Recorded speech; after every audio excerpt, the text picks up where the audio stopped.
रहे मेरे मस्कन हवाले काबा,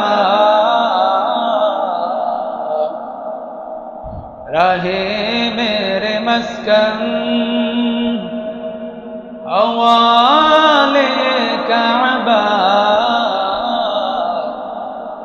बुने मेरे मदफन दियारे मदीना, बलगल बिकमालिह कशफ दुजा बिजमालिह, हसनत जमीउ खिसालिह, सल्लु अलैहि व आलिहि।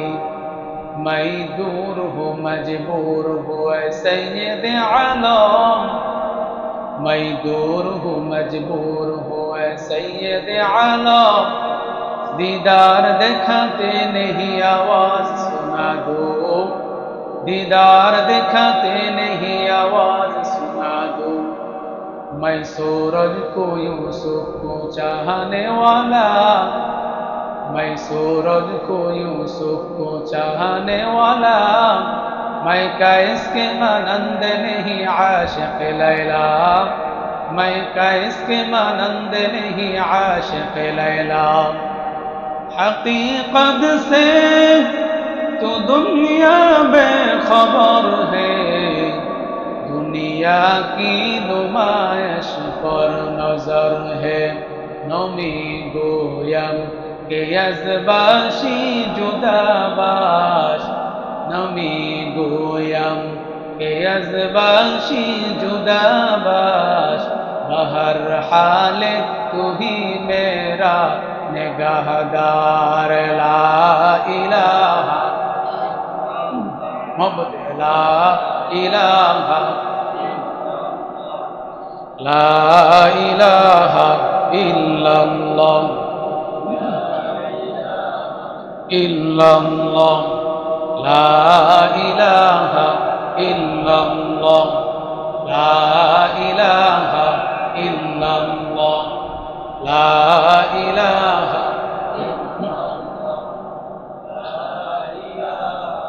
इल्लल्लाह, ला इलाहा इल्लल्लाह, ला इलाहा इल्लल्लाह, ला इलाहा इल्लल्लाह,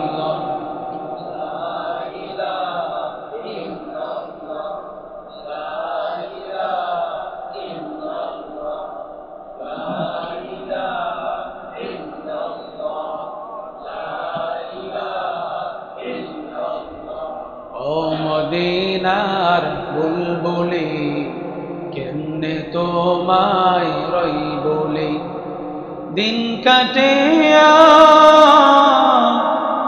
দিন কাটে রাত কাটে তোর বেদনার ফুল তুলি।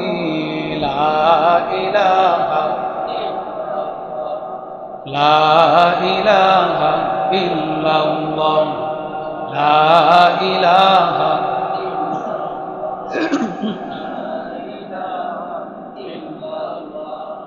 লা ইলাহা ইল্লাল্লাহ, লা ইলাহা ইল্লাল্লাহ, লা ইলাহা ইল্লাল্লাহ,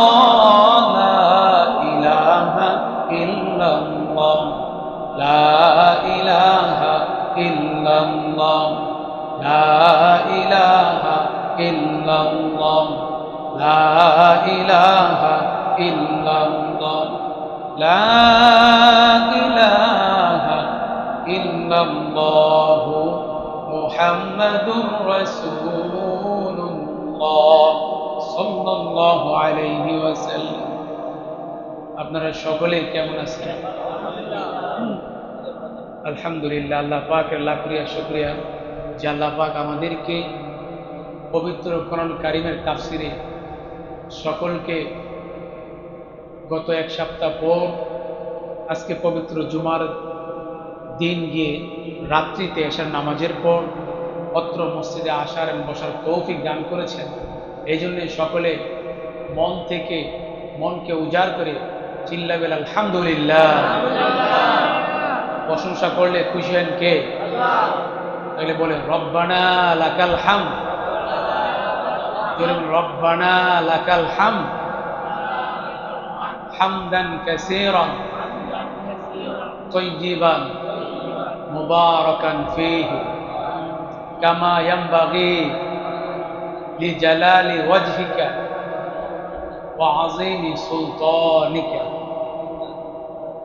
আল্লাহ পাক আমাদেরকে আজকে এক সপ্তাহ পর সূরাতুল ইউসুফের তাফসিরে আসার বসার তৌফিক দান করেছেন, জন্য আরেকবার আলহামদুলিল্লাহ।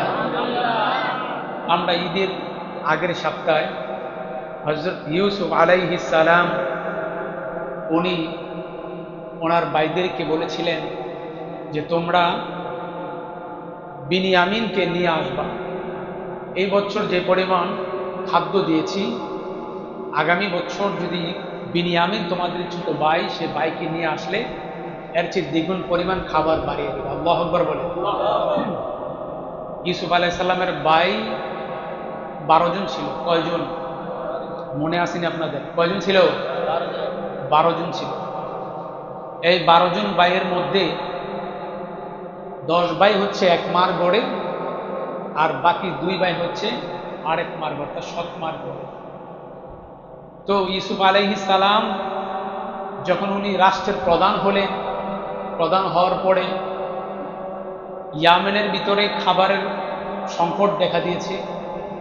শুনতে পেরেছে যে মিশরের বাচ্চা যে খাদ্যমন্ত্রী ইউসুফ, সে বিনামূল্যে খাবার বিতরণ করছে। আল্লাহু আকবার বলে। এই খবর যখন ইয়ামেনে ছড়িয়ে পড়ল, তখন ইউসুফ আলাইহিস সালামের ভাইয়েরা খাবার নিয়ে আসার জন্য মিশরে গিয়েছে।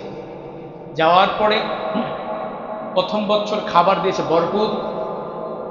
পরের বছর বলে দিল যে তোমার ছোট ভাই, তোমরা কয় ভাই? বলো যে আমরা 11 ভাই।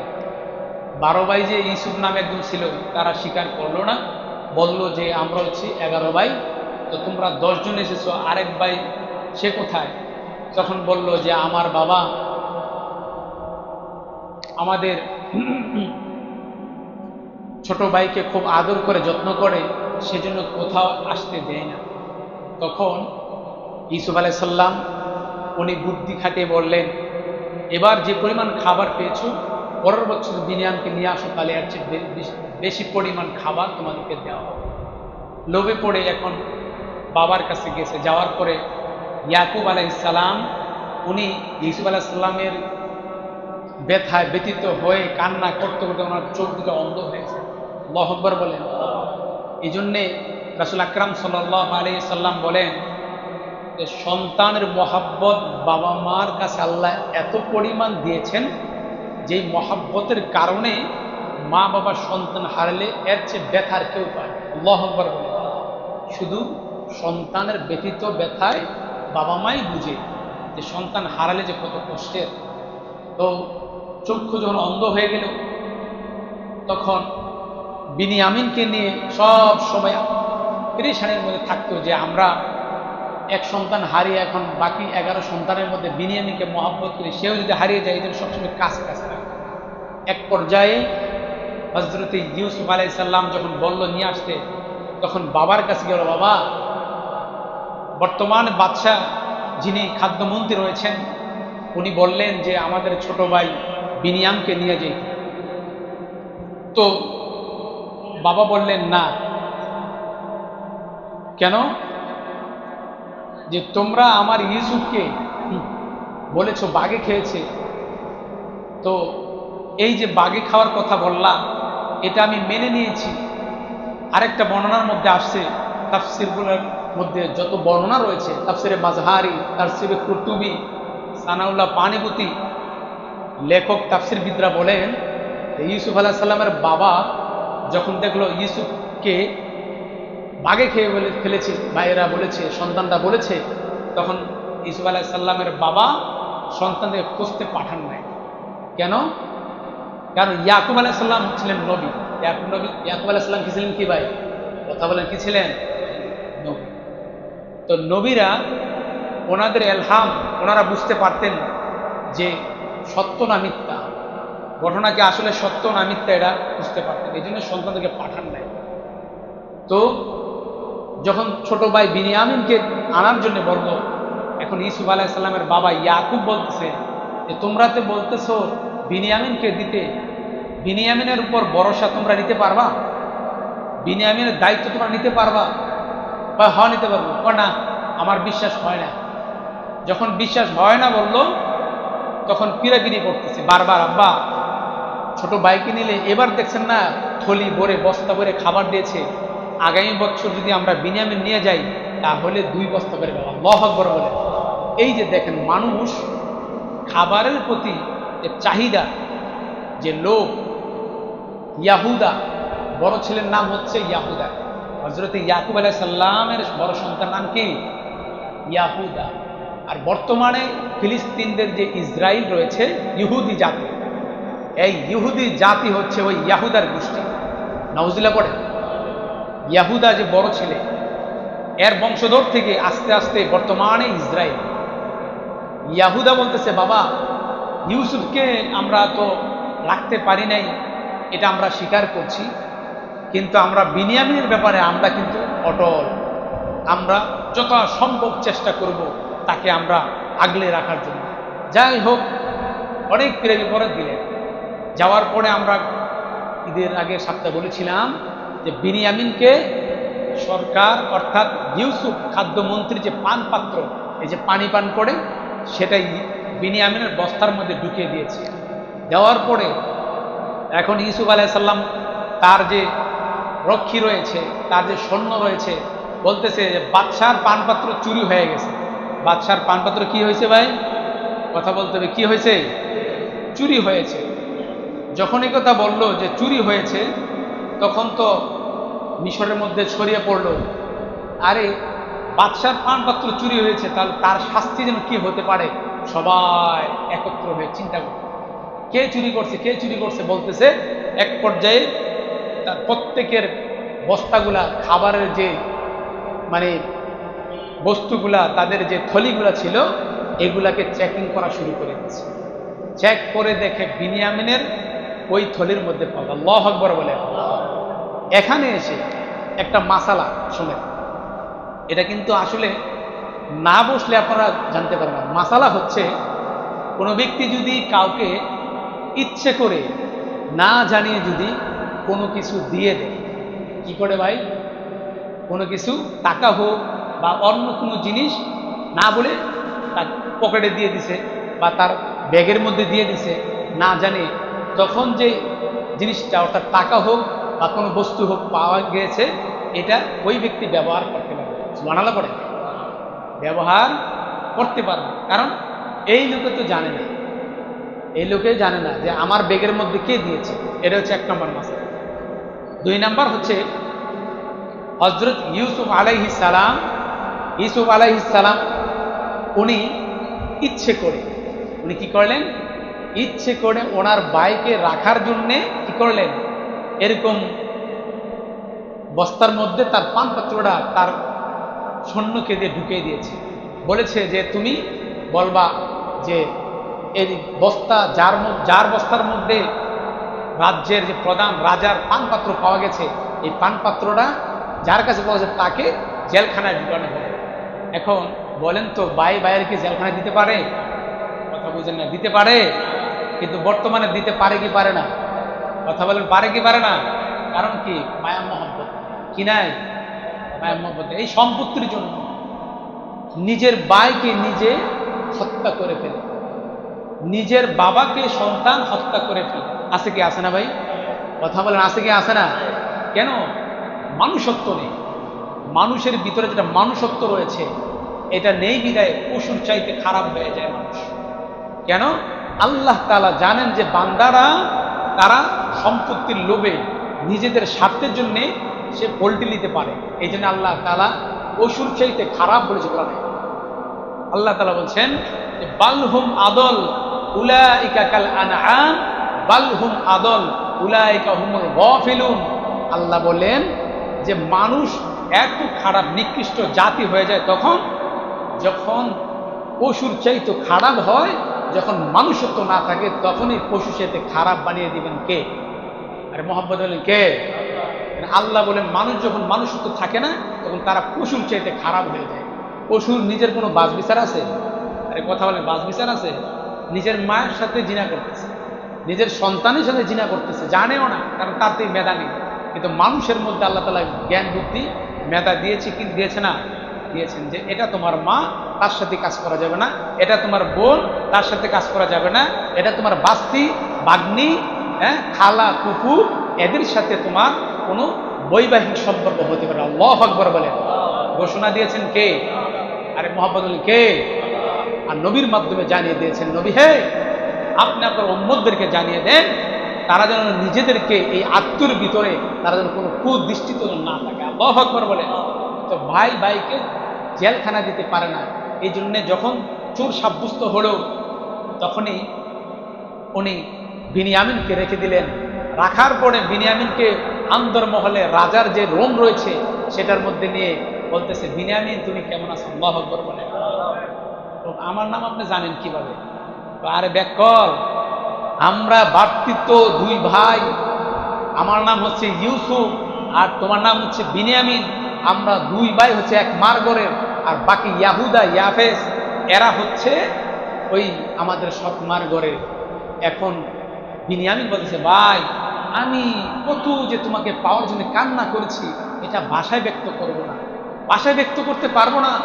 আমাদের বাবা তোমার হৃদয় ব্যথায় ব্যথিত হয়ে এত কান্না করে, যখনই তোমার কথা মনে হয় তখন তোমার জন্য বাবা খালি কান্নাই করে। আল্লাহু আকবার বলে।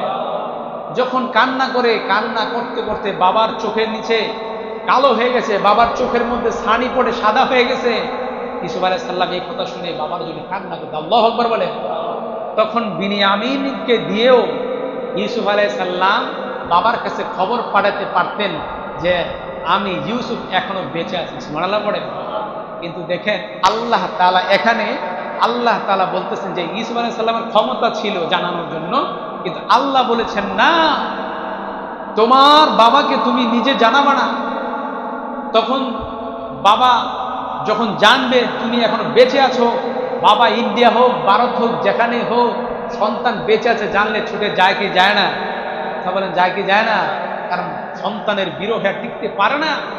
কিন্তু মুফাসসিরে কেরাম বলেন ইউসুফ সালাম আল্লাহর আদেশে জানান নাই, আবার বলেছেন যে তোমাদের পরিবার পরিজনকে আমার কাছে নিয়ে আসবা। সুবহানাল্লাহ বলেন।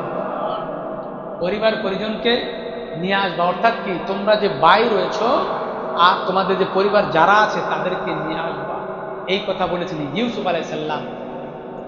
এবার আসেন হযরত ইউসুফ আলাইহিস সালাম যখন তার ভাইয়েরা বিনিয়ামিনকে রেখে গেল, তখন হযরত ইয়াকুব আলাইহিস সালামের কাছে খবর গেছে যে বিনিয়ামিন চুরি করেছে। তখন আবার পাঠিয়েছে, যাও ইউসুফ এবং বিনিয়ামিনকে খুঁজে নিয়ে আসো। তখন ইউসুফ আলাইহিস সালামের কাছে যখন আসলো, আসার পরে ইউসুফ আলাইহিস সালাম পরিচয় দিলেন। এখন পরিচয় কি দিলেন? قال لا تثريب عليكم اليوم يغفر الله لكم وهو أرحم الراحمين। ইউসুফ আলাইহিস সালামের ভাইরা হযরত ইউসুফ আলাইহিস সালামের দরবারে আসলো, এসে বলল, ও খাদ্যমন্ত্রী ইউসুফ, আমাদের বাবা তোমার কাছে পাঠিয়েছে আমাদের বিনিয়ামিনকে দেওয়ার জন্য। এবার ইউসুফ আলাইহিস সালাম বললেন, এরে ইয়াহুদা, তোমরা ভেবেছিলে আমি ইউসুফ মারা গেছি? না না, আল্লাহ আমারে এখনো বাঁচিয়ে রাখছেন। সুবহানাল্লাহ বলেন।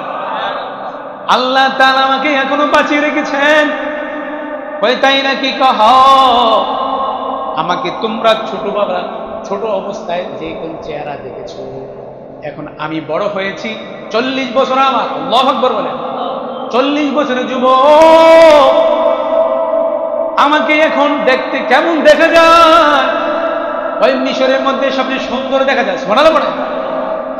ওই মিশরের মধ্যে সবচেয়ে সুন্দর সুদর্শন পুরুষ। এবার ইউসুফ আলাইহিস সালাম বললেন, ও ভাই, তোমরা আমাকে যে কষ্টটা দিয়েছো, তোমাদের কষ্টটা আমি কোনোদিন ভুলতে পারবো না। কিন্তু তোমরা ভাবতেছো আমি তোমাদেরকে শাস্তি দিব। আমি খাদ্যমন্ত্রী হয়েছি, রাজ্যের রাজা হয়েছি, তোমরা ভেবো না আমি তোমাদেরকে শাস্তি দিব। আমি আল্লাহ তাআলার অনুগ্রহে মাফ করে দিয়েছি। আর একটু জোরে বলেন। চিন্তা করেন, আপনি আমি যদি হতাম, ভাই ভাই কষ্ট দিছে, এখন বড়লোক পেয়েছে, বড়লোক হওয়ার পরে ওই যে বড়লোক ভাই আগে ছোট ভাইয়ের সাথে খারাপ আচরণ করছে, এখন কি বাড়িতে জায়গা দেয়? হ্যাঁ, খারাপ আচরণ করলে তো উল্টা জবাব দিয়ে দেয়, এবারে তোর চেয়ে থেকে আমার কম নেই, বলে কি বলে না? কিন্তু দেখেন আল্লাহ তাআলা কোরআনের মধ্যে বলেছেন, আল্লাহর নবীকে শোনাচ্ছে আল্লাহ তাআলা নাজিল করে, নবী হে, ইউসুফ আলাইহিস সালাম যখন তার ভাইদেরকে পরিচয় দিলেন, তখন ভাইয়েরা ভয় পেতেছে যে আহারে, এখন ইউসুফ তো রাজ্যের প্রধান হয়েছে, খাদ্যমন্ত্রী, সে তো আমাদেরকে শাস্তি দিবে, ভয় পাচ্ছে। তখন ইউসুফ আলাইহিস সালাম বললেন, ইয়াগফিরুল্লাহু লাকুম, আমি তোমাদেরকে মাফ করে দিয়েছি। আল্লাহু আকবার বলেন, আমি তোমাদেরকে মাফ করে দিয়েছি। অর্থাৎ আল্লাহ তাআলার কাছে তোমরা ক্ষমা চাও, আল্লাহ তাআলা যেন তোমাদেরকে মাফ করে দেন। সুবহানাল্লাহ। কারণ ওয়া হুয়া আরহামুর রাহিমিন, আল্লাহ তাআলা হচ্ছে অত্যন্ত দয়ালু মেহেরবান। আল্লাহ তাআলা চাইতে দয়ার কারো আছে? কথা বলেন, কারো আছে? আল্লাহর চাইতে দয়ার কারো নাই। আল্লাহ তাআলা হযরত ইউসুফ আলাইহিস সালামের মাথার মধ্যে কেমন বুদ্ধি দিলেন, জ্ঞান দিলেন, ভাইদেরকে বলে দিলেন, ওগো ভাই, বাবা নাকি আমার বিরোহী, কান্না করতে করতে চোখটা অন্ধ হয়ে গেছে। এখন আমি বলে দেই, তোমরা আমার জামাটা নিয়ে যাও। সুবহানাল্লাহ পড়ে, ইযহাবু বিকামিসি হাযা ফাআলকুহু আলা ওয়াজহি আবি ইয়াতি বাসীরা। জোরে বলে। ইউসুফ আলাইহিস সালাম বললেন, যাও যাও, ইযহাবু, তোমরা ফিরে যাও, ফিরে যাও, তোমরা যাও, আমার জামাটা নিয়ে যাও, বিকামিসি, আমার জামাটা নিয়ে যাও। কারণ ইউসুফ আলাইহিস সালাম হচ্ছে একজন বরকতপূর্ণ মানুষ, একজন নবী, নবীদের বরকত। এই বরকতটা আল্লাহ তাআলা এমন ভাবে দিয়েছে, নবীদের গায়ের মধ্যে 100 অর্থাৎ 70 জন পুরুষের যেই পরিমাণ শক্তি, নবীদেরকে এই পরিমাণ শক্তি দিয়েছে। আবার নবীদের শরীর থেকে যে গাম বের হয়, এই গামের মধ্যে দুর্গন্ধ নেই। আল্লাহু আকবার বলেন। নবীদের জামাটা এত বরকতময় জামা। হযরত ইউসুফ আলাইহিস সালাম জানেন, আমাকে আল্লাহ তাআলা নবী বানিয়েছে, আমার জামাটা যদি আমার বাবার চোখের মধ্যে লাগানো হয়, তাহলে আমার বিশ্বাস আল্লাহ তাআলা এই জামার বরকতে তার চোখ দুটো ভালো করে দিবে। আর একটু জোরে বলেন। ঠিক তাই করলো। ইযহাবু বিকামিসি হাযা, ইউসুফ আলাইহিস সালামের ভাইয়েরা তার জামাটা নিয়ে গেল। ওই কেনানে নিয়ে গিয়ে যখন তাদের যে দল এসেছিল কেনান থেকে খাবার নেওয়ার জন্য, সমস্ত দলের লোকগুলা যখন কেনানে গেল, কেনানে যাওয়ার পর কেনানের মধ্যে ছড়িয়ে পড়েছে ইউসুফ এখনো বেঁচে আছে। এই কথা বলার পর ইয়াকুব আলাইহিস সালামের কানে যখন গেছে, রে ভাই, 40 বছর ধরে সন্তানকে পায় না, সন্তানের বিরহে বাবা খালি সারাক্ষণ কান্না করে কান্না করে, কান্না করতে করতে অন্ধ হয়ে গেছে। এই কথা যখন শুনল ইউসুফ এখনো বেঁচে আছে, বাবা শোনার পর বুঝলেন তো কি পরিমাণ আনন্দ হতে পারে। আনন্দের কি শেষ আছে? কথা বলে, আনন্দের শেষ আছে? এই কথা যখন ছড়িয়ে পড়ল, সর্বপ্রথম বড় ভাই ইয়াহুদা জামাটা নিয়ে দৌড়ে গেলেন। ওগো বাবা, 40 বছর ধরে তোমার সন্তানকে পাও না, তোমার সন্তান এত সুন্দর হয়েছে গো বাবা, তোমার সন্তানের জামাটা দিয়েছিল বাবা। এবারে ইয়াকুব আলাইহিস সালাম বললেন, এরে ইয়াহুদা, তুমি বলেছো আমার সন্তান ইউসুফ বেঁচে আছে। আল্লাহু আকবার বলে, তুমি বলেছো আমার সন্তান ইউসুফ বেঁচে আছে। ওই হা হা, তোমার সন্তান এতদিন পরিচয় দেয় নাই। আমরা 2 বার মিশরে গিয়েছি। প্রথমবার খাবারে আনার জন্য গেলাম, যাওয়ার পর তোমার সন্তান এত সুন্দর সামনে পর্দা দিয়ে কথা বলেছে। সুবহানাল্লাহ বলেন, সামনে পর্দা দিয়ে কথা বলেছে। আমার একটা বোন আছে, বোরকা পরেছে। সুন্দরের কারণে আল্লাহ তাআলার নবীকে এত সুন্দর বানিয়েছে। ইউসুফ আলাইহিস সালামের সৌন্দর্য দেখে ওই মিশরের মহিলারা তাদের আপেল বা কমলা কাটার ক্ষেত্রে হাত কেটে ফেলেছে। এই জন্যে ইউসুফ আলাইহিস সালাম তারপর থেকে সব সময় পর্দায় থাকে। তার ভাইরা যখন তার সাথে দেখা করতে গেল, অর্থাৎ খাবার আনতে গেল, খাবার আনার সময় ইউসুফ আলাইহিস সালাম তাদের সাথে সাক্ষাৎ করেন নাই, পর্দা দিয়ে কথা বলেছে। ভাইদের কণ্ঠ ভাইয়ের চিনতে কথা বলেন, চিনে কি চিনে না? ছোটকালে ভাইদেরকে যেরকম ভাবে দেখেছে, কথাও শুনেছে, ঠিক তদ্রূপ হযরত ইউসুফ আলাইহিস সালাম ওই ভাইদেরকে যখন জামা দিয়ে দিল, জামা দেওয়ার পর এবার ইয়াকুব আলাইহিস সালামের কাছে গিয়ে বলল, ওগো বাবা, এই যে ইউসুফের জামাটা তোমার চোখে লাগানোর জন্য বলেছে, কয় তোমরা কি ইউসুফকে দেখেছো? কয় না, আমরা প্রথমবার যখন গেলাম, যাওয়ার পর সে আমাদের সাথে সাক্ষাৎ করে নাই। দ্বিতীয়বার যখন গেলাম, দ্বিতীয়বার যখন বললা ইউসুফ এবং বিনয়ামকে খুঁজে নিয়ে আসো, তুমি সেটা বলো না কেন? তুমি আগে বলো না কেন ইউসুফ যে বেঁচে আছে? হযরত ইয়াকুব বলেন, আমি জানি আমার ইউসুফকে আল্লাহ মারবেন না। আল্লাহু আকবার বলেন, কারণ আমার সন্তান ছোটকালে যখন বলে, আব্বাজান, আমি স্বপ্নের মধ্যে দেখি 11টা তারকা আমাকে সেইটা করতেছে। আর একটু জোরে বলেন। ওই দিন থেকে আমি জানি আমার সন্তান সাধারণ সন্তান নয়, ইউসুফ বড় হয়ে বড় একজন ব্যক্তি হবে। কারণ আমি ওই দিন থেকে বুঝেছি আমার সন্তানকে যে তারকা, ওই আসমানের তারকায় সেজদা করতে পারে, ওই সন্তান কিন্তু সাধারণ সন্তান হতে পারে না।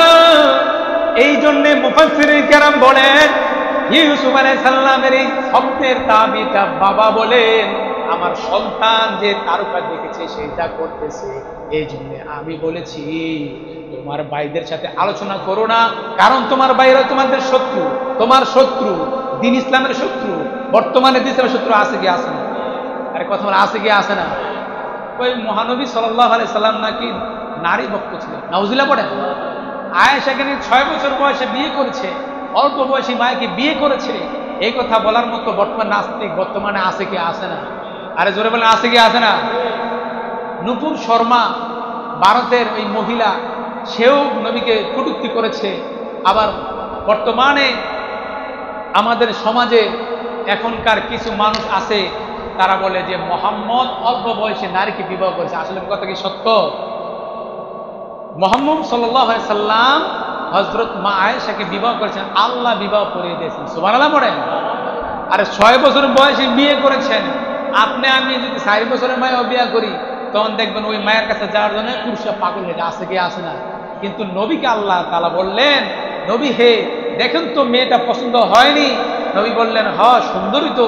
আল্লাহ বিবাহ করাই দিলেন, বললেন এটা হচ্ছে আপনার বন্ধু, আপনার বৃদ্ধ সাহাবী আবু বকরের মেয়ে আয়েশা। সুবহানাল্লাহ পড়ে। 6 বছর বয়সে বিয়ে দিলেন, 9 বছর বয়সে নবীজি তার ঘরে নিলেন। সুবহানাল্লাহ পড়ে। আর আগেরকার আমাদের মা বোনদের 11 বছর 12 বছর বয়সে বিয়ে হয়েছে কি হয়েছে না? আরে কথা হয়েছে কি হয়েছে না? কেন হয়েছে? কেন আগেকার একটা অবস্থায় ছিল। এখন সরকার এসে বলে যে না, 18 বছর আগে বিবাহ করা যাবে না। আমি নিজে প্রমাণ, কিছুদিন আগে আমি এক ভিডিওর মধ্যে দেখি যে 7 বা 6-এ ছেলে পড়ে আর মেয়ে পড়ে 6-এ আর ছেলে পড়ে 7-এ। আচ্ছা বলেন তো, একজন মেয়ে যদি 6-এ পড়ে, তার বয়সটা কত হতে পারে? সর্বোচ্চ 12 বা 11 বছর হইতে হইব। হ্যাঁ, এর চেয়ে বেশি হবে? কিন্তু এই ছেলে মেয়ে দুজনে কি করলো, ভেগে তারা কুমিল্লা না চাঁদপুর থেকে ভেগে তারা খুলনা যাওয়ার জন্য, বিবাহের জন্য বাক। পুলিশে দৌড়ে তাদেরকে আটকেছে, বললো তারা কোথায় যাস? আমরা বিয়ে করতে যাই। চিন্তা করেন, কই যায়? বিয়ে করতে যাচ্ছে। আচ্ছা বলেন তো, সরকার যেহেতু 18-19 বছর আগে বিয়ে করতে চায় না, এটা বলে বাল্যকাল বিয়ে, বলে শিশুকালের বিয়ে, কিন্তু এদের তো এখনো তো মনে চাহিদা আছে যে বিয়ে করার জন্য। নবীজি বলেন যে প্রত্যেকটি উম্মতের জন্য জরুরি হচ্ছে যখন তার বিয়ে করতে মন চায় সেই জন্য তাড়াতাড়ি বিয়ে করে। সুবহানাল্লাহ বলে। কিন্তু আমরা বলি না, এখনো কোলায় নিজের পায়ে দাঁড়ায় নাই, তাহলে এতদিন কার পায়ে চলছে? আরে বাবাই যদি বলে যে আমার সন্তান এখন নিজের পায়ে দাঁড়ায় নাই, 15 বছর হয়ে গেছে কোলায়, এই 15 বছর ধরে কার পায়ে চলছে? আপনার পায়ে চলছে? আপনার পায়ে কি চলাফেরা করছে?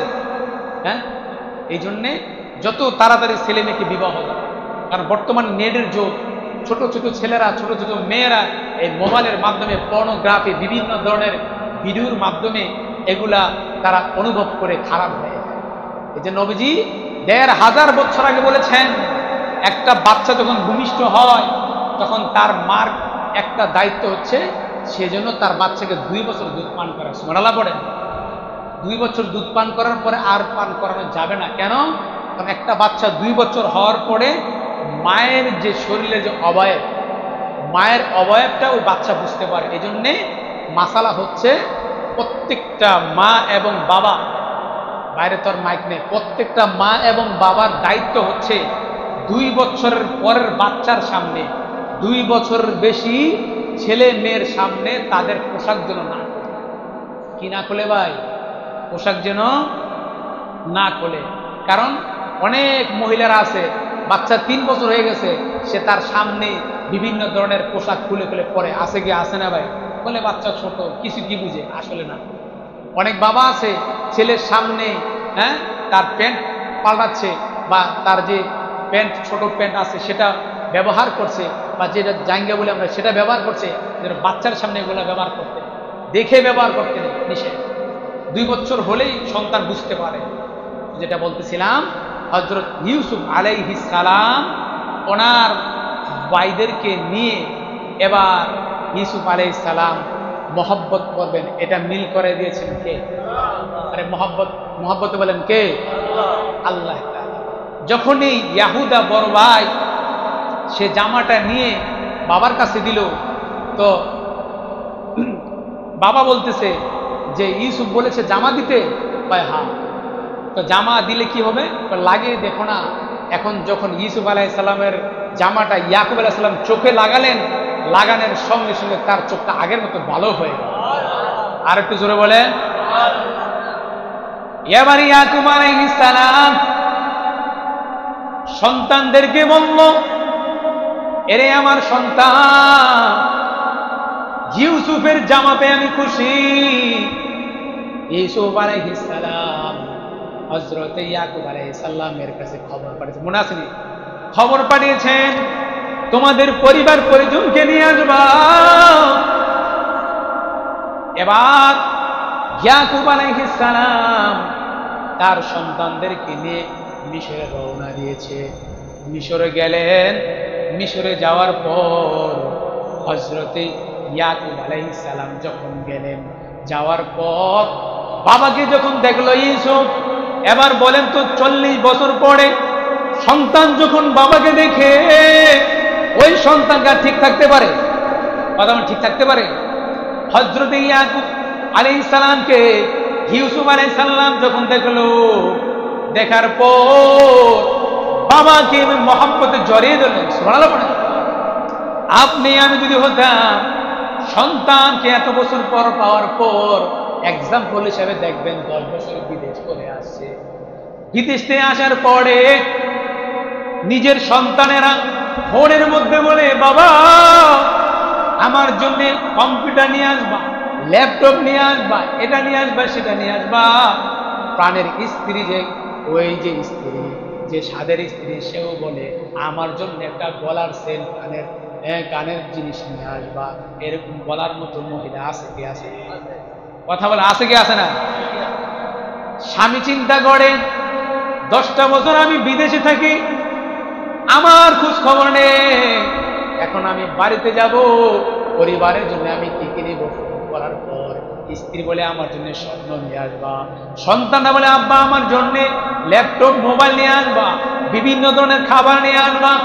এবার মাকে বলে ও মা তোমার কি লাগবে? দেখেন মহাব্বত সন্তান আর বাবা মায়ের মধ্যে কেমন মহাব্বত। সন্তান যখন বলে মা তোমার কি লাগবে, এবার মা বলে আমার জন্য কিছু লাগবে না, তুই আসলে আমি যখন তোকে দেখব আমার যে বিরহ ব্যথা রয়েছে তোকে দেখার সঙ্গে সঙ্গে আমি সব ভুলে যাব, সব ভুলে যাব। এবার সন্তান তারপরও বলে বলো তো কি নিয়ে আনবো, আমি তোমাকে দিলেই খুশি হব। এবার সন্তান বিদেশ থেকে যখন বাড়িতে আসে, বাড়িতে আসার পর দেখবেন স্ত্রী প্রথম যায় গিয়ে তার হাতের দিকে তাকায়, সন্তান যায় তার হাতের দিকে তাকায়। আর যে আপনি আমার গর্ভধারিণী মা বাবা, ওই মা বাবা সন্তানের চেহারার দিকে তাকায়। আসে কি আসে? কথা বলেন, আসে কি আসে না?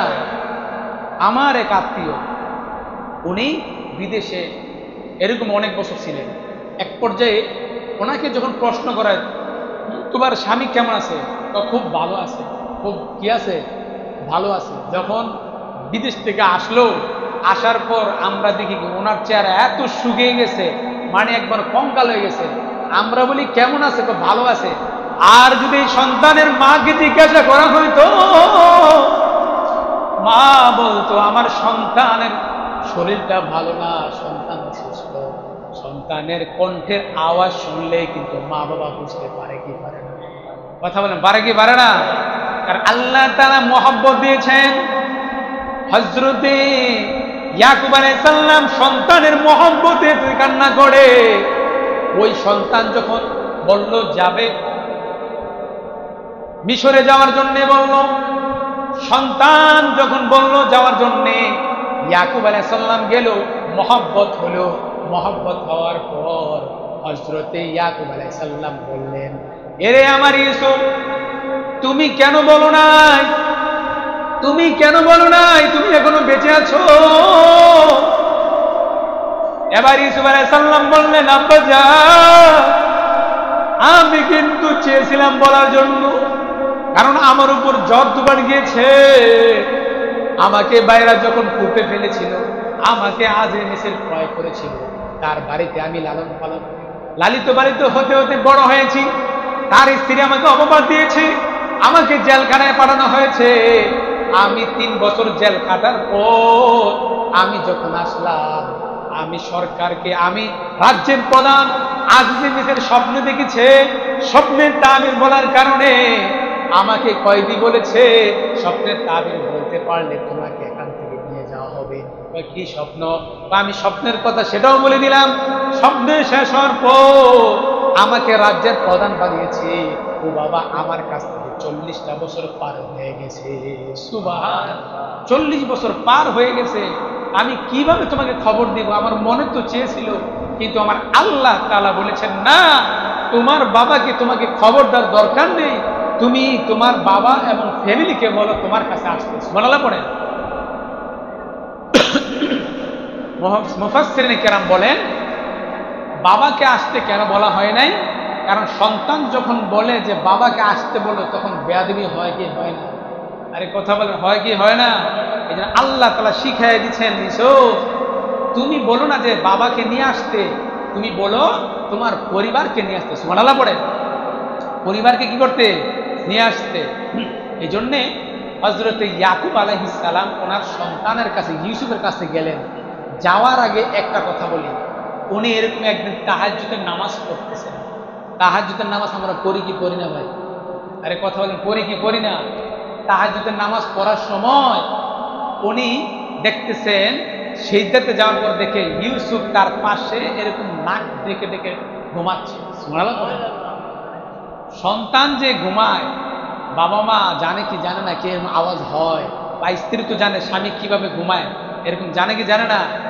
তো তাফসিরে মাজহারির মধ্যে আসছে। এরপরে আব্দুল্লাহ ইবনে আব্বাস রাদিয়াল্লাহু তাআলা বলেন, হযরত ইয়াকুব আলাইহিস সালাম যখন নামাজ পড়তেছেন, নামাজের মধ্যে যখন থেকে তার সন্তানের নাকের আওয়াজ ডেকে ডেকে নাকে আওয়াজ করে, অর্থাৎ আওয়াজ করে করে ঘুমাচ্ছে, এই আওয়াজটা যখন কানে গেলেও তার নামাজের যে মন আছে এই মনটা তার সন্তানের দিকে চলেছে। আল্লাহু আকবার বলে। এটা নিয়েছে কে? শয়তান। এটা নিয়েছে কে? শয়তান। আম্মাজান আয়েশা রাদিয়াল্লাহু তাআলা যখন ইউসুফ আলাইহিস সালামের এই কথা নবীকে শোনাচ্ছেন, তখন আম্মাজান আয়েশা বলতেছেন, নবী হে, ইয়াকুব নবী তার সন্তানের নাকের আওয়াজের কারণে তার নামাজ থেকে তার মনটা সরে গেছে, তাহলে আমাদের যদি নামাজ থেকে মন ছুটে যায় তাহলে আমাদের কি অবস্থা হবে? আল্লাহু আকবার বলেন। আম্মাজান আয়েশার উত্তরে বললেন, নবী আমার বললেন, এরে আয়েশা শুনে রাখো, তোমরা যখন নামাজ পড়বা নামাজের মধ্যে শয়তান তোমাদের মনটাকে সরাই দিতে পারে। কারণ শয়তান যখন তোমরা নামাজ পড়ো, শয়তান চিন্তা করে এখন বান্দারে আমি ধোঁকা দিতে না পারলে বান্দাকে আমি জাহান্নামী বানাতে পারবো না। কারণ বান্দা যখন নামাজে দাঁড়ায়, নামাজের মধ্যে দাঁড়াইলে তার মালিকের সাথে সরাসরি কথা বলে। আর একটু জোরে বলেন। আল্লাহ তাআলা বলেন, আলহামদুলিল্লাহি রাব্বিল আলামিন। বান্দা যখন এই শব্দটা, এই আয়াতটা পড়ে, আল্লাহ বলেন, হামিদানি আবদি, ও আমার বান্দা তুমি আমার প্রশংসা করেছো। সুবহানাল্লাহ পড়ে। আর রহমানির রহিম, মাজিদানি আবদি, মাজ্জাদানি আবদি, ওরে বান্দা তুমি আমাকে স্মরণ করেছো, আমাকে ডেকেছো, তোমার কিসের দরকার? তখন বান্দা একের পর এক বলে, ইহদিনাস সিরাতাল মুস্তাকিম। আমরা পড়ি কি পড়ি না? তো হযরত ইয়াকুব আলাইহিস সালাম যখন দেখেন নামাজ থেকে তার মনটা ছুটে গেল, সন্তান পাশে ঘুমাচ্ছে, আওয়াজ শোনা যাচ্ছে, কারণ জানেন ওই দিন থেকে জানেন যে আমার সন্তান যেহেতু ঘুমাচ্ছে, আমি নাকের আওয়াজ শুনছি, অতএব আমার সন্তান এখনো বেঁচে আছে। সুবহানাল্লাহ পড়ে। ওই দিন থেকে ইয়াকুব আলাইহিস সালাম জানতেন, কিন্তু সন্তানদের কাছে বলতো না যে আমার ইউসুফ এখনো বেঁচে আছে, কারণ উনি জানেন যে আমার সন্তানকে যদি এখনো যদি বলে আমার সন্তানদেরকে যে ইউসুফ বেঁচে আছে, তখনও তারা ষড়যন্ত্র করবে, এই জন্যে বলে দেয়। মহব্বতের যে বহিঃপ্রকাশ এটা দিয়েছেন কে? আরে মহব্বত কে দিয়েছেন? আল্লাহ তাআলা। এই জন্য হযরত ইয়াকুব আলাইহিস সালাম তার পরিবারকে নিয়ে হযরত ইউসুফ আলাইহিস সালামের দরবারে গেলেন। দরবারে যাওয়ার পরে এরপরে উনি কি করলেন এটা জানার দরকার আছে কি আছে? কথা বলে আছে কি আছে না? তাহলে আমরা আজকে এই পর্যন্তই, ইনশাআল্লাহ আগামী সপ্তাহে বাকি অংশ ইনশাআল্লাহ শুনব। সকলে ইস্তেগফার করে আস্তাগফিরুল্লাহাল্লাযী লা ইলাহা ইল্লা হুয়াল হাইয়ুল কাইয়্যুম ওয়া আতুবু ইলাইহি লা হাওলা ওয়ালা কুওয়াতা ইল্লা বিল্লাহিল আলিয়্যিল আযীম।